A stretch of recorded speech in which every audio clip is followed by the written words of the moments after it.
Yesterday we had like a meetup of former students of my school, and I saw most of the people who, graduated with me. It's funny that after 5 years so little has changed, and that, shitty people are still shitty people.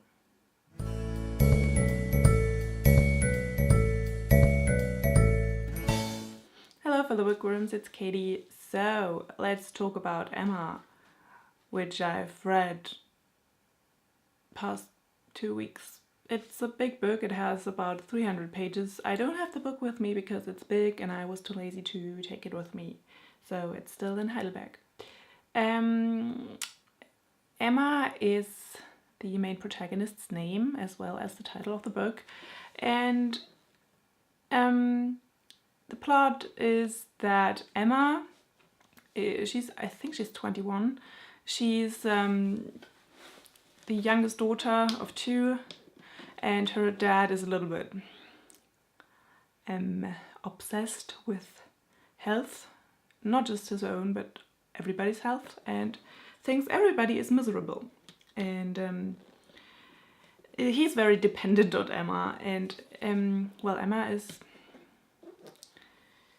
she lives at this little village, and she has a group of friends, and she's obsessed with matchmaking, and she has this new friend, Harriet Smith, and she tries to get her together with a number of men, but it doesn't really work out how Emma has planned it, and in the end she, falls in love herself, even though she claimed, or she said all the time, she said that she never wants to marry because, she's rich and she has a house and she doesn't want to leave her father, and why should she marry if she's got the money? She doesn't need a man. And yeah, you know what? I really like that. I really like that sentiment. Okay, let's talk about it. I liked Emma a lot better than Mansfield Park. I was a little bit worried after Mansfield Park that the rest of this series was going to be torture because I did not like Mansfield Park at all, which was largely because of the main protagonist. What was her name? Fanny. She was so passive. She didn't really do anything, and I liked Emma better because Emma is more proactive and does stuff on her own, has an own agenda, and just does more things and doesn't just let things happen to her. So I still, this was still not a 5-star read for me. I would give it like 3 stars, maybe. Yeah, 3.5. Yeah, 3.5 stars, because I liked Emma, I liked most of the characters, and the characters were all authentic. I liked Emma's, not change, but her discovery. She really discovers herself throughout the story, and I liked that this relationship with Mr. Knightley is so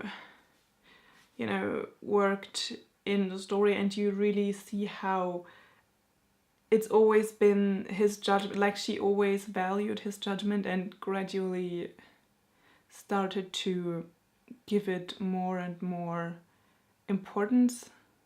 You know what I mean? I also like Mr. Knightley. He's a reasonable man, and I liked it.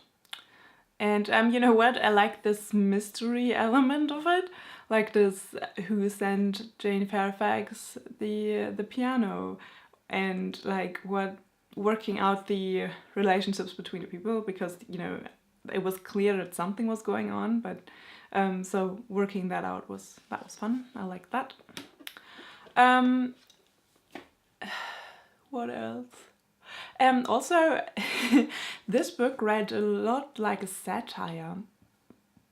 At least I thought that, because a lot of the characters seemed to be like caricatures, Mr. Woodhouse, for example, like this completely out of touch rich person in this house, and he's like, he thinks that everything that he likes, everybody else likes, and everything that affects him in a negative way affects everybody else in a negative way. He's completely unable to relate to other people.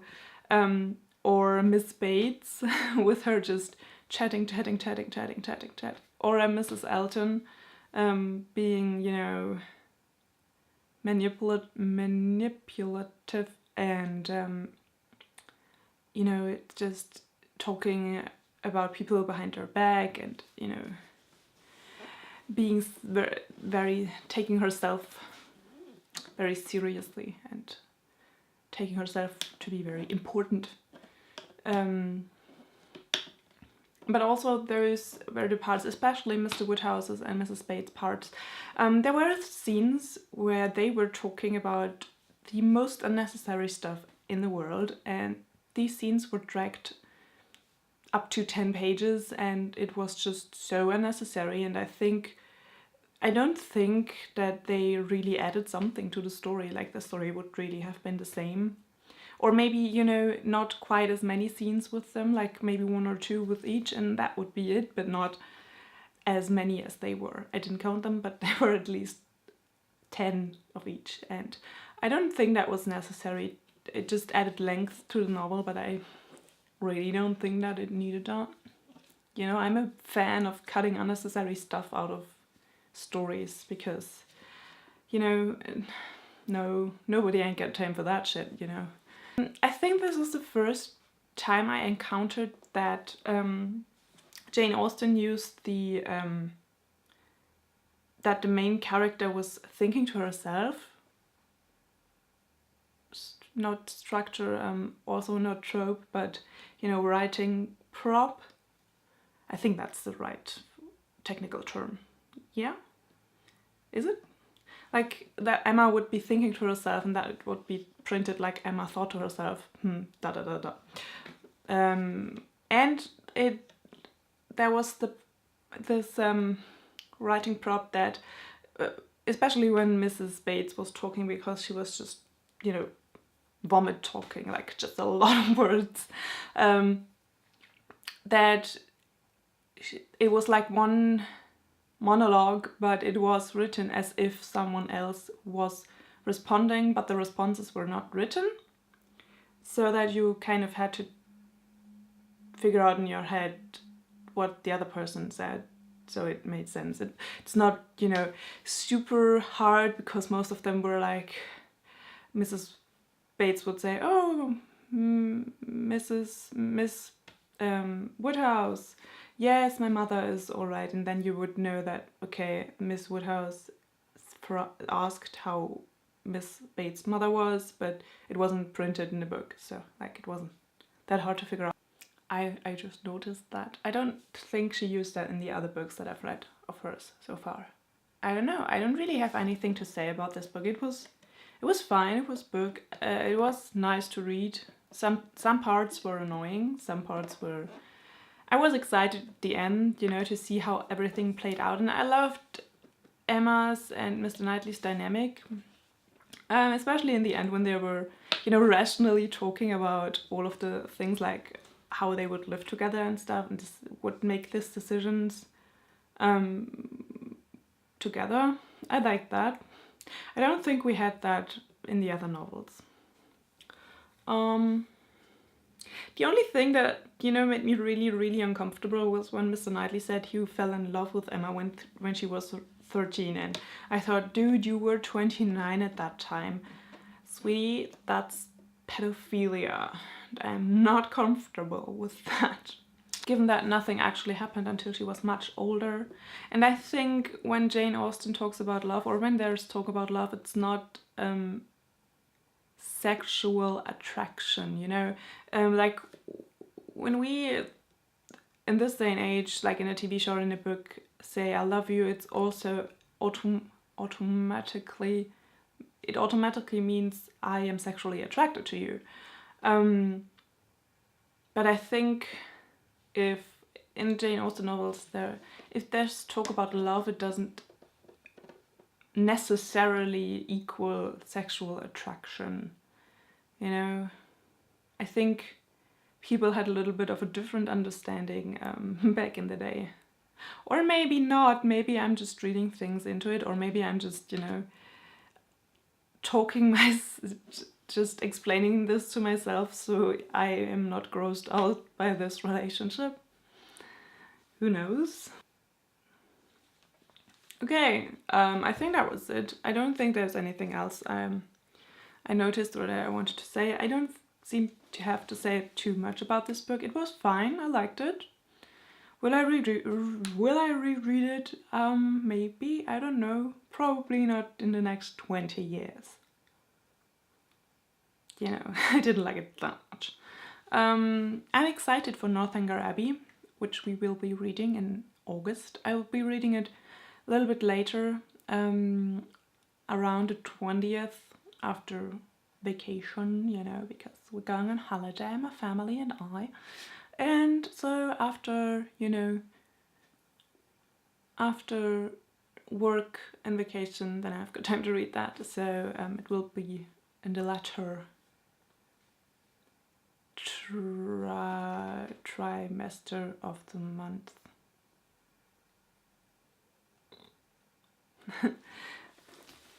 So anyway, tell me what you thought about Emma, and what do you think about Northanger Abbey? Maybe, you know, did you like it? I'm a little bit worried. I am very much looking forward to Persuasion, which we will be reading in September. So because I heard from so many people that they really love it and that's their favorite Austen. So yeah, I'm looking forward to it. So yeah, Northanger Abbey next month.